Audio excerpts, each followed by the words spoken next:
Pemirsa, jangan lupa subscribe channel YouTube Official UTV, like dan bunyikan lonceng notifikasi Anda.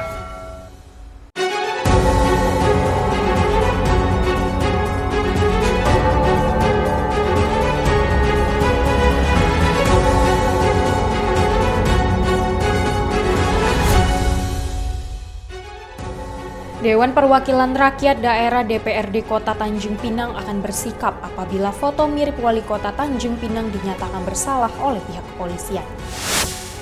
Aktor Thailand Toi Tanapat membunuh kekasihnya dengan 20 kali tusukan. Satu keluarga di Bangka Belitung terlibat dalam sindikat peredaran narkotika jenis sabu. Halo pemirsa, kita berjumpa dalam program Yunus. Program ini memberikan informasi bermakna kepada Anda mengenai sejumlah peristiwa menarik di tanah air. Bersama saya, Yoli Andini, dan inilah Yunus lengkapnya.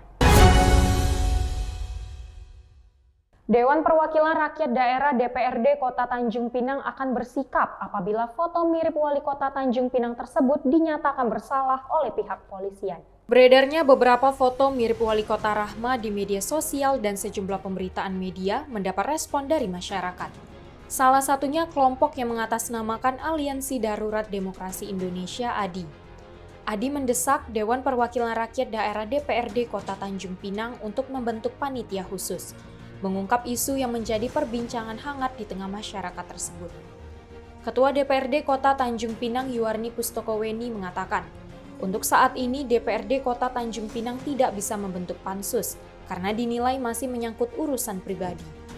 Namun, lanjutnya DPRD Kota Tanjung Pinang baru bisa bersikap apabila sudah ada pembuktian dari pihak kepolisian dan menyatakan itu bersalah.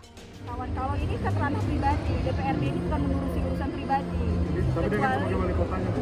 Ya, tapi itu kan masalah pribadi dia, bukan masalah kalau pansus itu mengarah kepada kebijakan-kebijakan.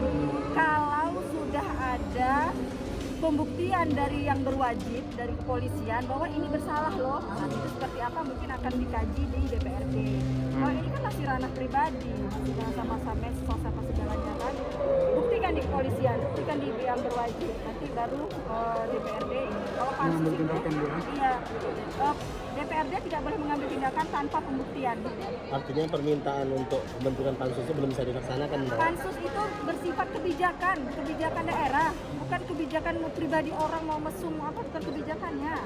Jadi ngapain ngurusin rumah tangga orang yang begitu kan? Kalau kecuali sudah ada yang melaporkan ke kantor polisi mengusut, ada bukti, polisi mungkin sudah mengangkatnya, akhirnya kan ada surat lagi masuk ke DPRD, mungkin harus sampaikan ke gubernur, ya terus namanya proses. Kalau sampai hari ini pansus itu pembentukan kebijakan, bukan pembentukan ngurusin rumah tangga orang, bukan. Tidak ada urusannya. Dari Tanjung Pinang, Kepulauan Riau, Afriyadi, UTV, mengabarkan. Pemirsa, kebakaran hutan di wilayah barat Turki yang berlangsung selama 10 hari semakin meluas. Hingga saat ini, api yang menjalar sudah sampai di kawasan pembangkit listrik dekat Laut Aegea, Turki.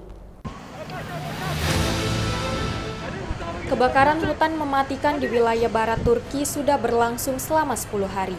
Bukannya meredup, kini api yang menjalar sudah sampai di kawasan pembangkit listrik dekat Laut Aegea, Turki.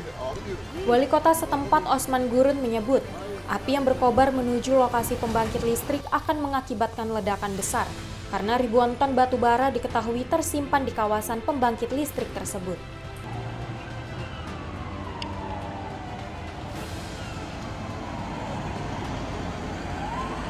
Sehari sebelumnya, petugas penyelamat di Turki mulai sibuk membantu evakuasi warga desa via jalur laut.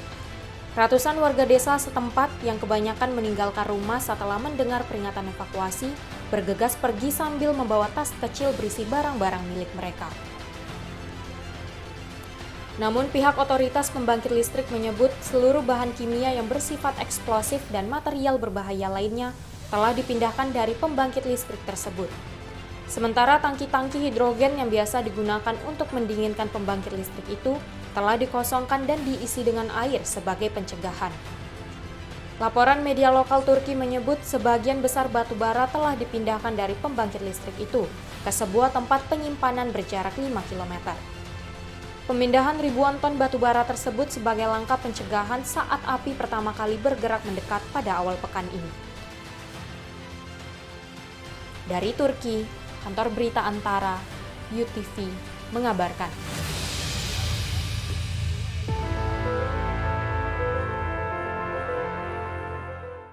Aktor tampan asal Thailand Toi Tanapat yang populer berkat serial Why Are You tega membunuh kekasihnya dengan 20 kali tusukan pada Jumat 6 Agustus lalu.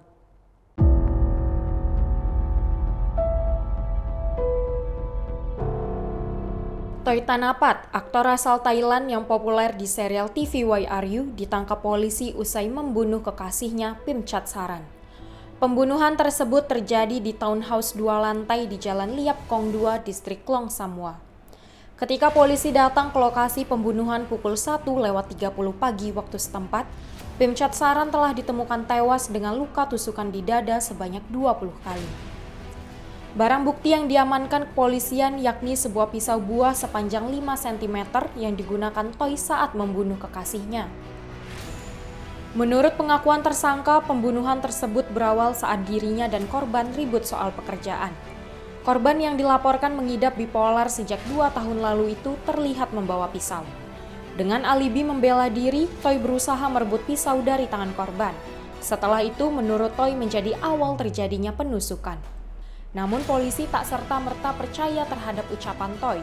Pria 21 tahun tersebut tetap digelandang ke kantor polisi untuk dimintai keterangan lebih lanjut.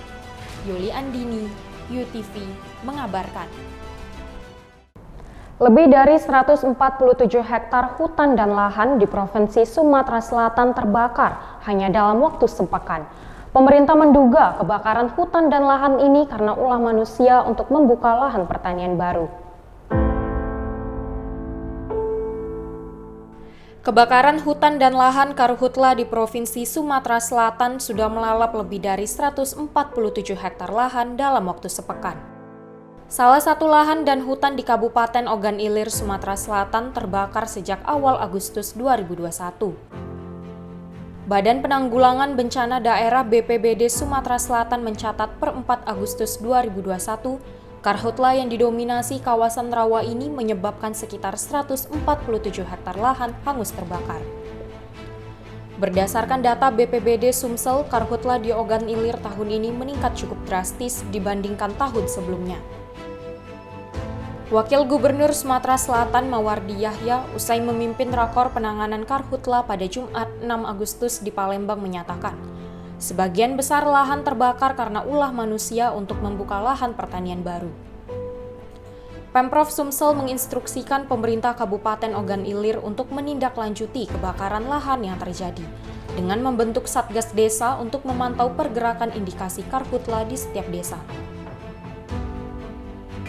Tadi sudah kita data, ternyata berdasarkan data yang ada, lahan gambut itu tidak seberapa, tapi yang ada diperkirakan yaitu lahan, yaitu mungkin pertanian. Apakah ini adalah terlampau banyak ulah manusia barangkali, yaitu dengan terjadinya di OI ini. Dari hasil rapat ini kita akan tindak lanjuti bahwa kita memaksimalkan peran di desa, akan kita bentuk satgas-satgas di desa. Nah, di satgas di desa ini tugasnya 24 jam untuk memantau gerakan di desa-desa. Siapa tahu ada ulah manusia untuk berniat jahat, untuk sengaja membakar, dan lain-lainnya. Guna mengantisipasi meningkatnya karhutla di Sumatera Selatan, pemerintah setempat telah mengoperasikan 7 helikopter dengan kapasitas angkut 4.000 hingga 5.000 liter air untuk melakukan waterbombing. Diharapkan upaya pemadaman melalui udara ini dapat meminimalkan paparan asap yang timbul, sehingga tidak terjadi bencana kabut asap seperti di tahun 2015 silam. Dari Palembang, Sumatera Selatan, Kantor Berita Antara, UTV, mengabarkan. Satu keluarga di Bangka Belitung terlibat dalam sindikat peredaran narkotika jenis sabu. Pengungkapan identitas tersangka yang masih keluarga ini setelah Badan Narkotika Nasional bersama tim gabungan mengamankan barang bukti 1,1 kg sabu. Badan Narkotika Nasional Provinsi Bangka Belitung bersama tim gabungan berhasil mengamankan 6 orang kurir sekaligus pengedar narkotika Jumat 6 Agustus. Menurut Kepala BNN Provinsi Bangka Belitung, Brigjen Pol Zainul Mutakin, 6 kurir narkoba yang diamankan memiliki hubungan keluarga. Penangkapan terjadi saat kapal cepat pengangkut penumpang yang berlayar dari Sumatera Selatan tujuan Pelabuhan Sungai Selan, Bangka Tengah pada Jumat 30 Juli lalu. Dari hasil pemeriksaan tersangka, M berusia 34 tahun ditemukan barang bukti narkotika jenis sabu seberat 1,1 kg. Senilai 2 miliar rupiah yang disimpan dalam kemasan teh Cina. Diketahui, sabu-sabu tersebut milik saudara R, sedangkan mertua M juga berada di atas kapal cepat tersebut. Rencananya, narkotika tersebut akan diantar ke pemesan di kawasan lintas timur Pangkal Pinang. Saat ini, ke-6 tersangka diamankan di sel tahanan BNNP Babel guna menjalani pemeriksaan serta pengembangan kasus lebih lanjut. Semuanya 6 tersangka. Satu yang tadi perempuan hamil sekarang sedang kontraksi dibawa ke salah satu rumah sakit swasta di sini. Dan 5 orang kita proses sesuai dengan perbuatan pidananya, di mana dader di sini ada plager, ada down plager, middle plager sampai dengan oid locker. Jadi konstruksi hukumnya lengkap ya. Siapa yang menyuruh, yang kurir, siapa yang nerima, siapa yang menjual di sini. Selain merilis tangkapan, pada waktu yang sama BNNP Bangka Belitung juga melaksanakan kegiatan pemusnahan barang bukti 1 kg sabu dengan cara di blender dan dituangkan ke dalam lubang pembuangan. Dari Pangkal Pinang, Bangka Belitung, Kantor Berita Antara UTV mengabarkan. Badan Pusat Statistik Provinsi Kepulauan Riau mencatat tingkat perekonomian Provinsi Kepri pada triwulan kedua tahun 2021 mengalami pertumbuhan mencapai 6,90% pada Jumat 6 Agustus 2021. BPS Provinsi Kepri menyebut pertumbuhan itu dipicu oleh beberapa hal. Lalu, apa sajakah pemicu tumbuhnya ekonomi Kepri? Berikut liputannya. Badan Pusat Statistik Provinsi Kepulauan Riau mencatat tingkat perekonomian Provinsi Kepri pada triwulan kedua tahun 2021 mengalami pertumbuhan mencapai 6,90%.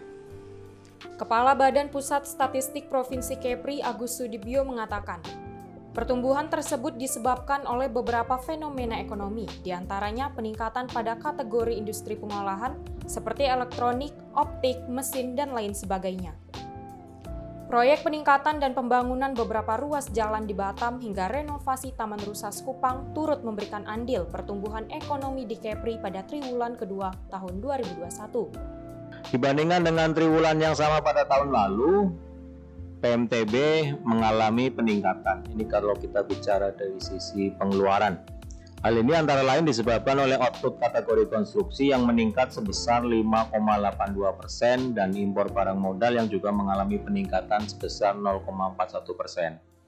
Tingkat inflasi yang relatif terkendali dan pencairan THR serta gaji ke-13 pada triwulan ini mendorong peningkatan daya beli masyarakat. Hal ini dikuatkan oleh hasil survei khusus konsumsi rumah tangga yang menunjukkan terjadinya peningkatan pada triwulan ini. Berdasarkan data LRA APBD pemerintah provinsi dan kabupaten kota yang telah masuk, realisasi belanja pegawai dan penyusutan barang modal pada triwulan kedua tahun 2021 lebih 2 kali lipat dibanding tahun 2020 lalu. Hal ini dilatar belakangi oleh THR PNS dan gaji ke-13 yang dicairkan pada triwulan kedua tahun 2021. Dibandingkan dengan triwulan kedua tahun 2020, pertumbuhan ekonomi Provinsi Kepulauan Riau hanya mampu mencapai angka 41,69%. Nah, dari gambaran-gambaran perekonomian baik secara global maupun perekonomian di Provinsi Kepulauan Riau, maka pertumbuhan ekonomi Provinsi Kepulauan Riau triwulan 2 2021 secara year on year tumbuh 6,90%.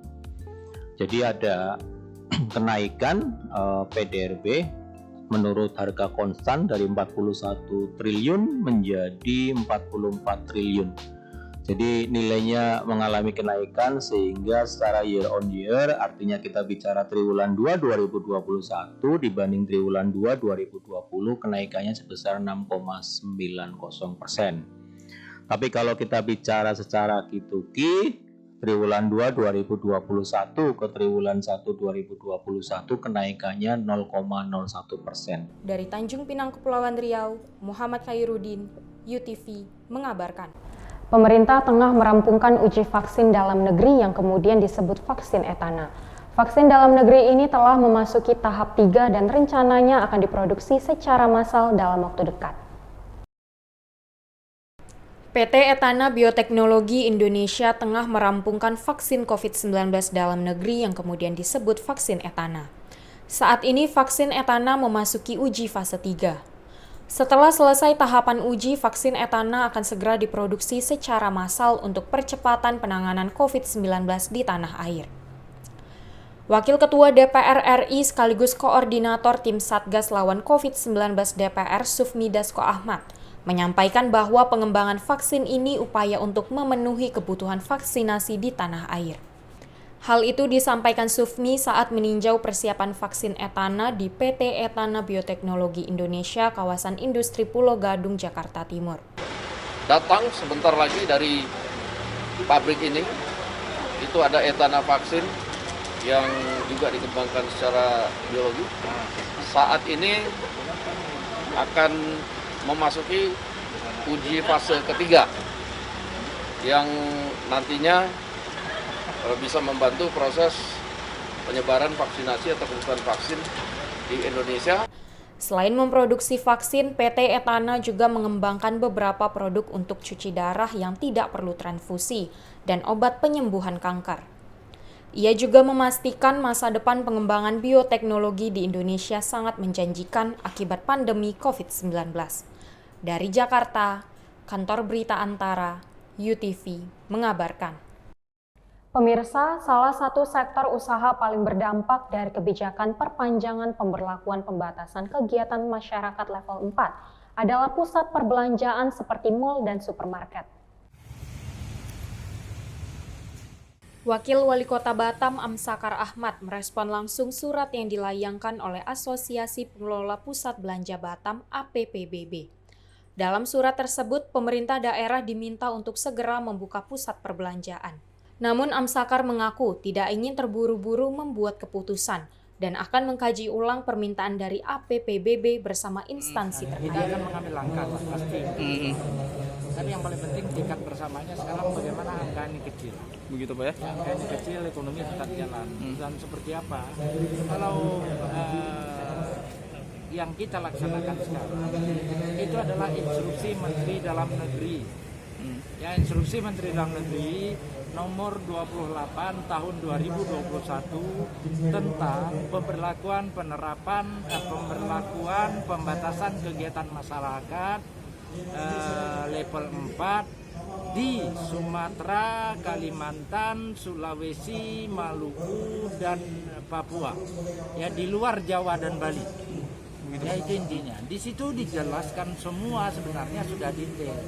Kalau instruksi itu harus kita maknai di level pemerintahan ini sebagai perintah, sehingga dari instruksi itu lahirlah yang disebut dengan surat edaran wakil. Menurut Amsakar, aturan perpanjangan PPKM level 4 wewenang dari pusat. Gubernur dan wali kota hanya bertugas menjalankan instruksi dari Menteri Dalam Negeri. Kendati demikian, ia akan terus berkoordinasi dengan pihak terkait untuk membahas surat dari APPBB tersebut. Di Kota Batam nomor 41 tahun 2021. Nah, kendati pun begitu, pada tingkat pelaksanaan kita masih lentur karena kami ingin antara ekonomi dengan kesehatan ini bisa berjalan seiring. Dan sekarang sejak tanggal 20 Juli sampai kondisi tanggal 7 hari ini, tanggal 6 yang data saya paparkan tadi, itu kecenderungannya sudah melandai. Kalau kita bertekad agak 2 minggu lagi, insya Allah ini selesai. Ya, maksud saya sudah bisa kita buka, tapi tetap dengan standar protokol. Oke, berarti ada kemungkinan dibuka begitu Pak ya? Ya. Atau sampai dengan tanggal 9 tentu aja belum. Karena pemberlakuan sekarang kan sampai tanggal 9. Tapi setelah tanggal 9 ya, nanti kita akan lakukan kaji ulang. Akan dilakukan kaji kembali sesuai juga dengan instruksi Menteri Dalam Negeri berikutnya. Sebelumnya, Asosiasi Pengelola Pusat Belanja Batam mendesak Gubernur Kepri dan Wali Kota Batam meminta mal segera dibuka. Mereka beralasan kebijakan PPKM level 4 membuat pengusaha pusat belanja kesulitan dan terancam gulung tikar. Dari Batam, Kepulauan Riau, Engesti Pedro, UTV, mengabarkan. Di tengah kelangkaan pasir sebagai bahan baku material bangunan, sebagian warga di Bintan, Kepulauan Riau memanfaatkan objek wisata gurun pasir sebagai mata pencarian baru. Warga menyediakan kebutuhan pasir dari pasir-pasir yang hanyut di tepian objek wisata gurun pasir. Inilah kondisi terkini hamparan objek wisata gurun pasir Desa Busung, Kecamatan Sri Kuala Lobam, Bintan, Kepulauan Riau. Bekas pertambangan pasir Bintan, Kepulauan Riau ini sepi pengunjung sejak pandemi COVID-19 melanda tanah air. Kondisi ini lantas dimanfaatkan warga sekitar untuk menjual pasir yang ada di ruas aliran bukit-bukit pasir. Sulung salah satunya. Pria berusia 70 tahun ini masih terlihat kuat menyekop pasir dari alat seadanya ke dalam truk pengangkut pasir. Sulung bersama 3 pria lainnya diupah Rp150.000 untuk setiap muatan penuh pasir dari setiap truk pengangkut pasir. Dari setiap upah 1 trip muatan pasir hasilnya dibagi 4. Dalam sehari, Sulung dapat memenuhi permintaan 2 hingga 4.000 truk pengangkut pasir yang datang dari Tanjung Pinang maupun Bintan. Menggali pasir ini sudah dilakukan Sulung lebih dari 20 tahun.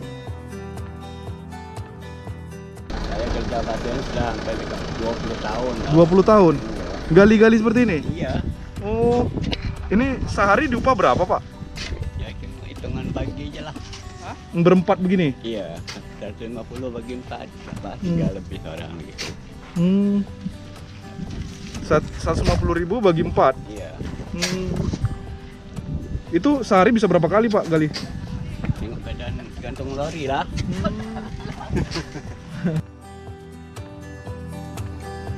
Sebagian supir pengangkut pasir memilih mengambil pasir di tempat ini untuk membagi pekerjaan warga sekitar, meski harganya jauh lebih mahal dari pertambangan pasir legal di Tembeling. Supir truk mengatakan, pasir tersebut merupakan pesanan dari toko bangunan di Tanjung Pinang dan Bintan. Untuk upah sekali angkut pasir, supir truk mematok harga Rp350.000 hingga Rp400.000 per trip di wilayah Bintan. Sedangkan untuk wilayah Tanjung Pinang dipatok harga angkut hingga Rp500.000 untuk sekali angkut. Ya, paling 2 kali gitu aja. Tergantung pesanan ya? Tergantung pesanan juga sih. Ini kalau upah untuk bayar angkutnya dan itunya berapa setiap hari? Paling sekitar 200-an, 200 lah. 200.000 untuk angkutnya aja? Iya. Kalau dari toko jual? Kalau dari toko mungkin jual sekitar 38 atau 400. Kalau untuk sekitaran daerah sini. Kalau untuk ke Pinang? Kalau ke Pinang mungkin ya karena jarak tempuh ya, kemungkinan bisa sekitar 500 lebih. Sekarang ini susah bang mau cari pasir sekarang. Jadi ngambilnya di sini. Ngambilnya di sini. Kalau kita ngambil ada di PT Tembeling situ, cuman kasihan masyarakat aja. Gitu. Kalau daerah sini masyarakat sini kalau ngambil pasir dari PT Tembeling nggak bisa. Kalah sama yang daerah sini. Kalau di Tembeling berapa? Tembeling kan per kubiknya 150. Pasir menjadi bahan material bangunan yang sulit didapatkan dalam beberapa waktu, sejak aparat hukum menutup sejumlah akses pertambangan pasir ilegal di sejumlah wilayah di Bintan. Tapi sebagian warga setempat memilih untuk menyediakan kebutuhan material pasir dari pasir hanyut, salah satunya di objek wisata gurun pasir di Bintan ini. Dari Tanjung Pinang, Kepulauan Riau, Aji Anugraha, UTV, mengabarkan.